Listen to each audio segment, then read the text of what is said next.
कार्यक्रम है इनसाइट और मैं हूं ब्रजेश व्यास। बात करते हैं विधानसभा चुनाव के आज नामांकन के आखिरी दिन की।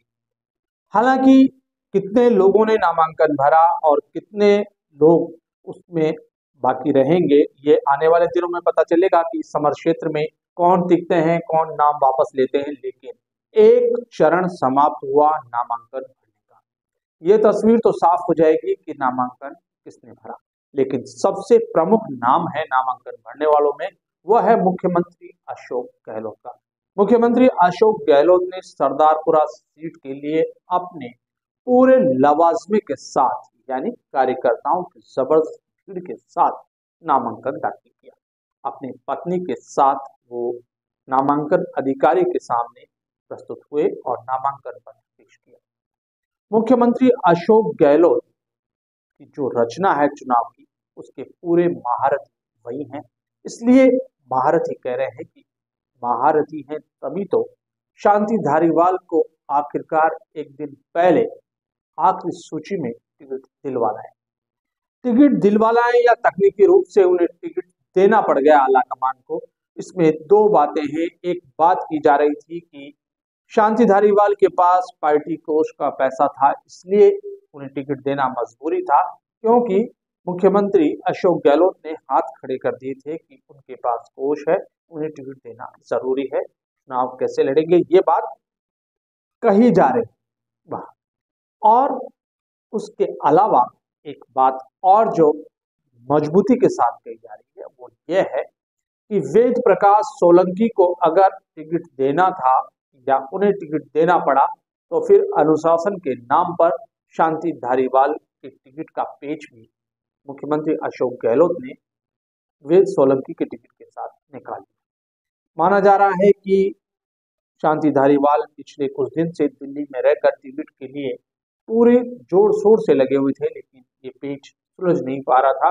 लेकिन वेद सोलंकी ने टिकट के लिए पायलट के आगे पूरी तरीके से जोर लगाया, मान मनवार किया, अपना जो कुछ अंदर गुबार था वो निकाल करके आंसू के शेली में रख दिया कि उनका क्या कसूर है कि टिकट कट गया। तो भले ही पायलट कैंप की ओर से ये एनओसी मिली हो कि अगर वेद प्रकाश सोलंकी को टिकट देने में अनुशासन की बात आड़े आती है और शांति धारीवाल भी उसी श्रेणी में है तो उन्हें भी दे दिया जाए। इस पर शायद उनकी क्लियरेंस के बाद यह टिकट मिला, ऐसा भी एक मत है। जो कुछ हुआ हो पार्टी का मामला है, लेकिन शांति धारीवाल के टिकट पर सबकी चर्चा थी और वो मिल गया। अटके तो सिर्फ दो, महेश जोशी अटक गए और पिछले दिनों से मेहनत कर रहे धर्मेंद्र राठौड़ को टिकट नहीं मिल पाया।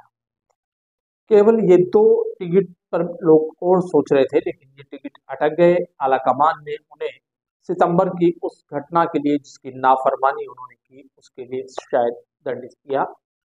अब बात करते हैं बीजेपी।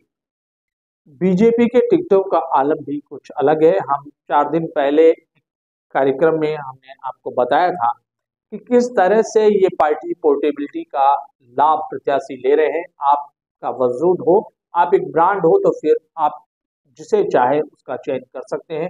जैसी पार्टी चाहिए वहां आपका स्वागत है, ऐसा हमने आपको बताया था और वैसा ही चल रहा है।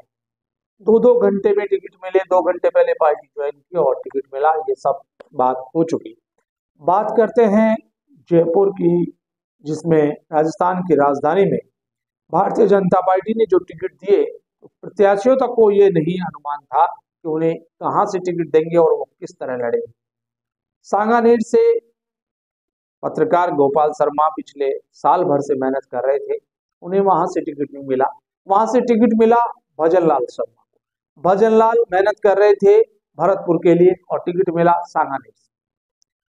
सांगानेर में टिकट के लिए जो लगा रहे थे जोर गोपाल शर्मा, उन्हें सांगानेर से टिकट नहीं मिला, उन्हें टिकट दे दिया एन वक्त पर सिविल लाइन से। अब वो अचानक से सिविल लाइन के लिए दौड़ भाग कर रहे हैं और कार्यकर्ताओं को जोड़ने का, उनके साथ मिलने जुलने का काम कर रहे हैं।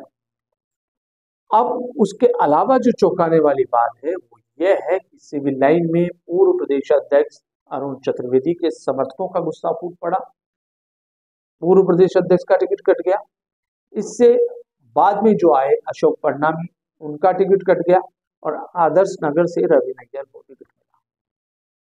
इसके साथ ही किशनपोल सबसे ज्यादा चौंकाने वाली बात रही कि वहां एक पूर्व पार्षद चंद्र मनोहर बटवाड़ा को टिकट मिला, जिसको लेकर सब अचंभित है कि वहां एक के बाद एक दिग्गज और तो और कांग्रेस छोड़कर टिकट के लिए बीजेपी में गई पूर्व मेयर ज्योति खंडेलवाल भी बेटिकट रह गई और टिकट ले उड़े चंद्र मनोहर बटवाड़ा, जिन्हें ज्यादा लोग शायद पार्टी में नहीं जानते या उनकी स्वकार्यता को लेकर सवाल उठा रहे हैं। यही कारण है कि खंडेलवाल स्कूल के बाहर प्रदर्शन किया। उन्हीं के समाज के लोगों ने उनके गली में बताया गया कि किस तरह से मायूसी छाई है।